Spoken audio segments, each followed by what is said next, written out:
Bonjour à tous. Modification au niveau des découvertes bancaires.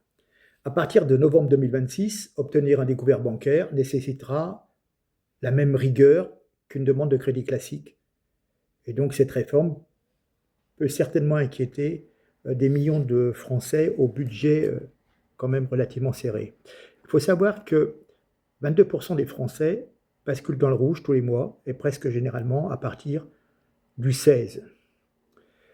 C'est un phénomène qui touche particulièrement les jeunes et puis les parents qui effectivement ont des enfants à charge.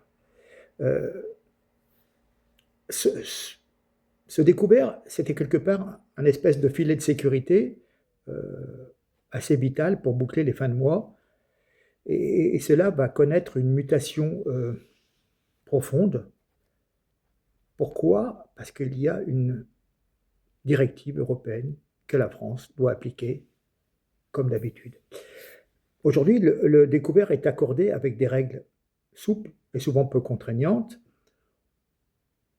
On s'accorde avec le directeur d'agence et il vous met en place une facilité de caisse, de déplacement. Et demain, ça sera différent. C'est une ordonnance adoptée le 3 septembre dernier qui transpose, allez savoir avec l'Europe, une directive européenne d'octobre 2023 qui reclasse le découvert comme un crédit classique. Donc au-delà de 200 euros, chaque demande nécessitera un examen approfondi. Donc, les banques devront éplucher les revenus, additionner toutes les charges mensuelles, vérifier que le total ne dépasse pas 30% du salaire net. Cette règle, vous le savez, est déjà appliquée pour les crédits classiques et cela va désormais s'imposer au découvert.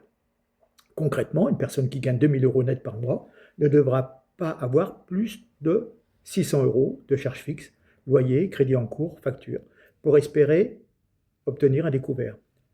Et selon l'Observatoire des inégalités, un quart des salariés gagnent moins de 1 750 euros net mensuels. Donc, pour eux, la marge de manœuvre sera quasi nulle. Avec souvent un loyer moyen de 700 euros et des charges courantes, le seuil des 30% sera dépassé.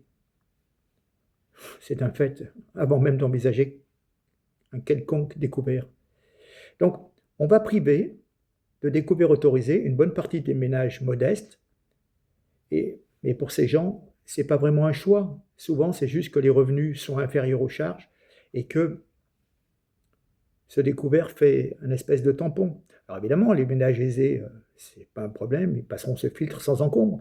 Mais un quart des salariés gagnent moins de 1 750 euros net mensuels.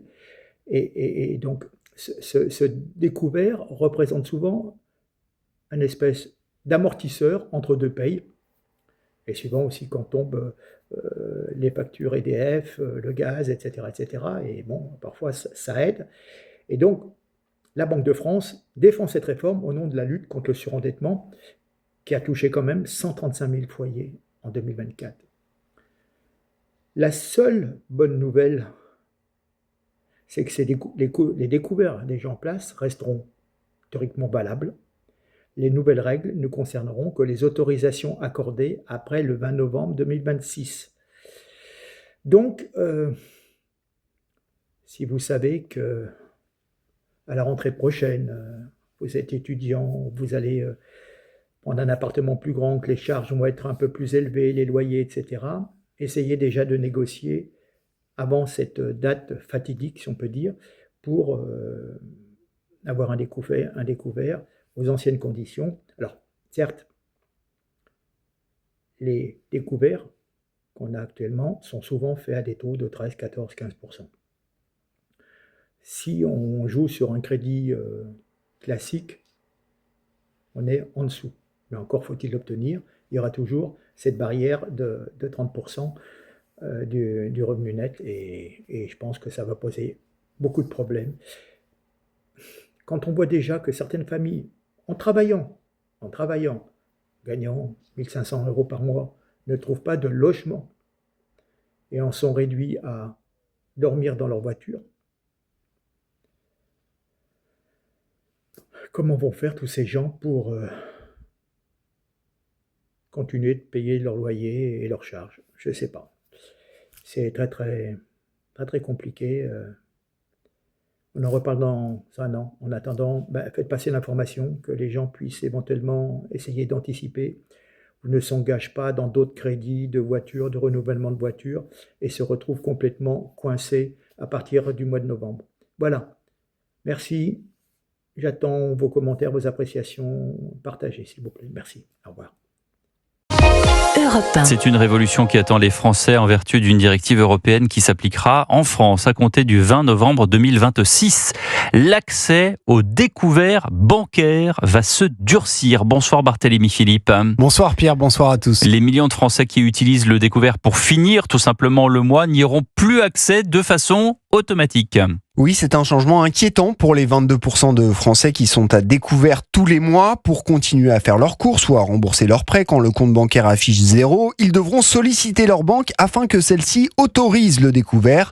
Pour ce faire, l'établissement devra étudier la solvabilité du client, c'est-à-dire sa capacité à rembourser. Jusqu'à 200 €, les banques devraient se montrer souples. Au-delà, elles seront tenues de vérifier les revenus et les dépenses des clients ainsi que le fichier des incidents de crédit. Si le client n'est pas solvable, l'établissement sera contraint de refuser le découvert. Les refus devraient d'ailleurs être très fréquents car ce sont les règles du crédit à la consommation qui s'appliqueront. Concrètement, le découvert ne sera autorisé que si l'addition des charges comme le loyer ou l'électricité ne dépasse pas 30% du salaire net.